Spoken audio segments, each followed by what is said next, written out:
Welcome to Yin Yoga Lifestyle. I am your host, Colette Darville. Cultivating our body's resilience and inner silence and its application to all aspects of your life. Let's become enlightened and enjoy the power of intuitiveness and creativity.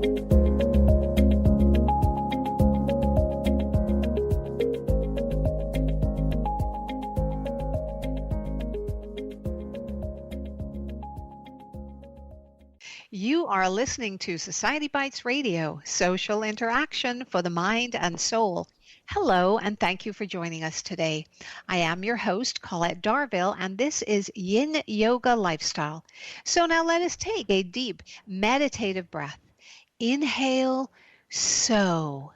Exhale, hum. Dr. Charles BENS, PhD, is an author, speaker, and wellness consultant specializing in the prevention of and reversal of chronic diseases. He is the founder and president of Healthy at Work, Inc., a wellness education and consulting company focused on improving the health of employees. The company also provides workshops on a wide range of health topics. Dr. BENS has written 9 books and over 300 articles, including Healthy at Work, your pocket guide to good health. In today's second podcast in a 3-part series, Dr. BENS will be explaining radiation and electromagnetic exposure and how our choices regarding these impact our health. Welcome back to Yin Yoga Lifestyle, Dr. BENS. Thank you, Colette. It's really good to be here again with you. Thank you. I'm getting a little tongue-tied with the intro and stuff. I'm just very excited that you're here. This whole thing about radiation, we don't really think much about it and our electromagnetic exposure in our daily lives. And it is evident that we are constantly bombarded with electromagnetic radiation. But is there a difference between natural and man-made? Well, yes, there's natural and man-made, there's ionizing and non-ionizing, and so there are differences. I think we've been exposed to radiation from the beginning of time because it's the sun. The sun is creating radiation for us all the time. Yeah. And there's also radiation coming out of the soil. We know about radon. It comes out as a chemical. We know radiation comes out of oils and of soil and rocks and lots of different places. So we know it's out there, yes. The problem is that when you put information on the radiation and the waves, you created a different kind of radiation. And this was explained to me in a workshop that I attended about 10 or 12 years ago by an expert on this topic. And he likened it to the waves of say, when you're hanging your laundry outside. And when there's no clothes on it, it's just a line and it waves and your body's used to that. But then when you start to put information on it, it's like you're putting clothes on that wash line. Wow. And now your body says, wait a minute, we see something completely different than we've seen before. And so this actually makes the cells of the body stiffen up in a defense. And when they stiffen up and harden like that, that means nutrients can't get in. And it means that waste can't get out. And it means that those cells can't communicate with each other anymore. So you've got this 3-part problem that's happening. Now, that's just with the ones that come with Wi-Fi and all the other waves that bring information. Right. When you do radiation like X-rays, now we're talking about concentrated radiation, not that which is just from the sun and out there for everyone. We're talking about high levels closer to your body in specific parts of your body. And so it's the combination of the waves that have this information on it and the concentration of mammograms and CT scans and X-rays. It's this concentration that causes the problem. And so radiation in and of itself, not a bad thing. Right, But when right. you have higher concentrated levels of it, being focused on specific parts of your body, that's when the problem is created. So is that why, you talk about radiation is called one of the silent killers, right? Is that having to do with the cell deterioration? Yes, because we can't see it. It's kind of like pesticides. We see it when it's sprayed, but we don't Right. see it when we eat it. And it's the same as pollution in the air. Sometimes we can see pollution in the air because it's pretty thick, but a lot Yes. of times we can't see it. Well, radiation is just like that. We Yeah. can't see it. And Yeah. so we don't think it's there. But do you ever know anybody that was sensitive to radiation? Well, there's a whole Yeah. Yeah. well, there's a population of people out there that when they get into a situation where there's lots of radiation, they have an actual physical reaction. It's Wow. like the canary in the mine. Right. And so if you're worried about whether you have too much radiation, find someone in your community that has this radiation sensitivity and bring them into your house. They'll tell you immediately if you have a problem.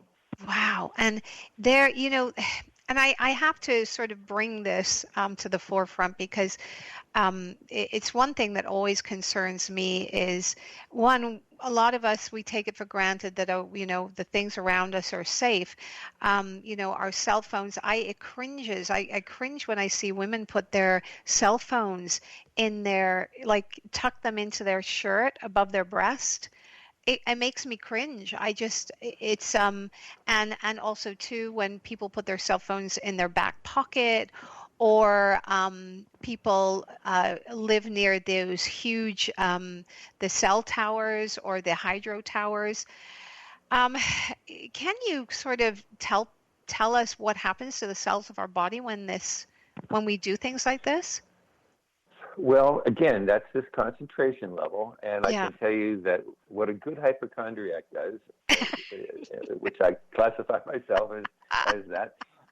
But I think being a good hypochondriac can be a good thing, and I think this is a good example. You can actually buy on the internet for $65 or $70, maybe more, maybe 80, a gauze meter. And a gauze meter will actually measure the amount of radiation that you're getting from your cell phone, from your computer, from your television, from anything that's around you. I can actually take my gauze meter and point it out windows in my house and tell you where the nearest cell phone tower is Wow. because it will actually register. And when I've gone to power lines, I noticed if you get 50 to 100 yards away from the power lines, the gauze meter goes down precipitously from a Right. level 10, which is the highest, down to about 2, which is supposed to be a safe level. And we were looking to buy a house in a neighborhood in Sarasota, and I noticed that there were power lines along the street, and they weren't the regular ones. They were like the big ones that are like made transmission lines. And on the other side of the house was a cell phone tower. And I took my gauze meter out and I measured different places in the house. And in one particular room in the house where these two things, the power lines and the cell phone, intersected, the gauze meter was going to 10 and it was trying to get higher. It was pounding. It was Wow. jumping to try to go higher, right? And it Oh, was an empty house. And I said to the real estate agent, do you know anything about the people who own this house? And she said, yes, actually we do. I said, well, where are they? And she said, well, one of them is in an Alzheimer's clinic, and the other one has brain cancer. good Lord. And their heads of their bed were right at the epicenter of these two electromagnetic radiation forces where this gauze meter was creating. And I said to the real estate person, I wouldn't touch this. You wouldn't pay me $1 million to live in this house, or two. And there's no amount of Yeah. money Yeah. that could get me to live in this house because this is a toxic environment. And so Wow. it's Yeah. out there. It's real. And I just say there's certain things I would never do. This is like the list. Mm-hmm. Never have Wi-Fi in your home. Mm-hmm. Always hardwire everything into your garage. Because Wi-Fi in your house is like having you be in an X-ray unit or a microwave all day long. Yeah. Gauss meter proves it. I mean, our whole house is free of radiation. When I go into the garage and open the garage door, the Gauss meter goes off like it's insane. Wow. I would never have Bluetooth in my car. Never, ever, ever would I have Bluetooth in my car.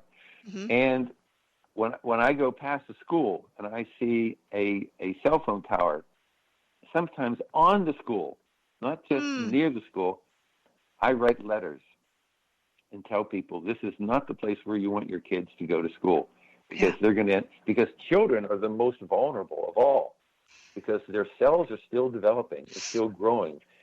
And so children are the most dangerous of all until they get to a more mature age of 18, 19, or 20, when their cells have stopped replicating so fast.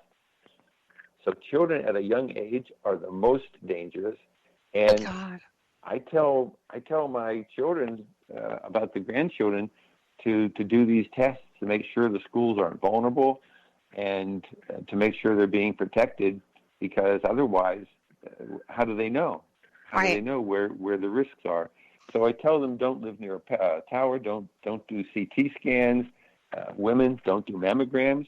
Right. It's just not worth the risk. There's a better test called thermography that doesn't have any radiation involved in it. So there's just certain things. Never put the phone against your ear, or never carry it on your body. Use your speaker and use earbuds. There's two kinds of buds. You can use earbuds, or you can use wired buds.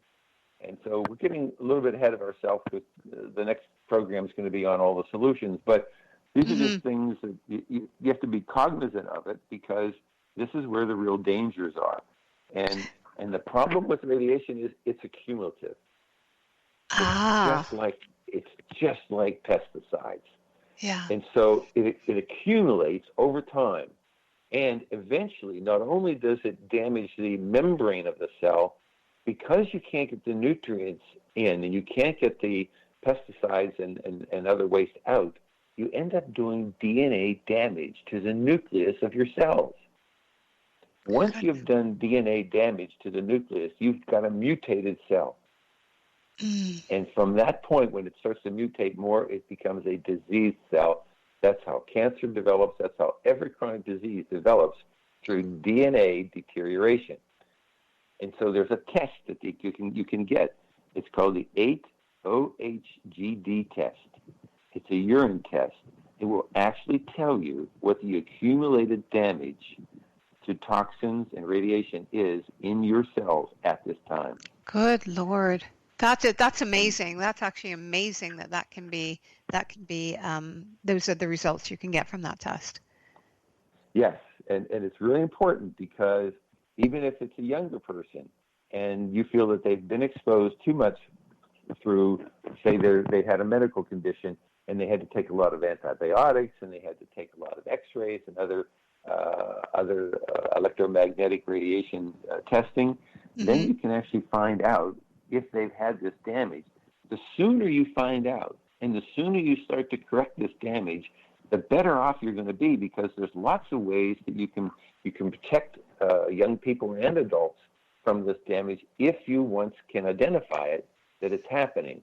Now, you get the 8-OHGD, you don't know whether it was the pesticides, you don't know whether it was the radiation. There are specific tests in that area too. You need to ask your doctor. I think I've had some radiation damage. Can you get me the special tests that are available? And they'll be able to say, oh, yeah, okay. They're expensive, but they will tell you whether you've had too much of a one-time exposure to radiation or too much of an accumulated exposure. So those tests are possible. So if somebody is living in an apartment, I don't know, in the city or somewhere, and they have no choice but to live there, are there things they can do to protect themselves in those spaces if they can't get out, if they can't move, or?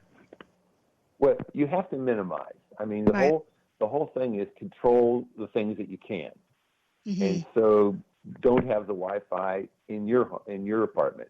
It's still going to be there, because it's going to be in the one next to you on either side, or on top of you, or in the bottom of you. But remember, distance makes a difference.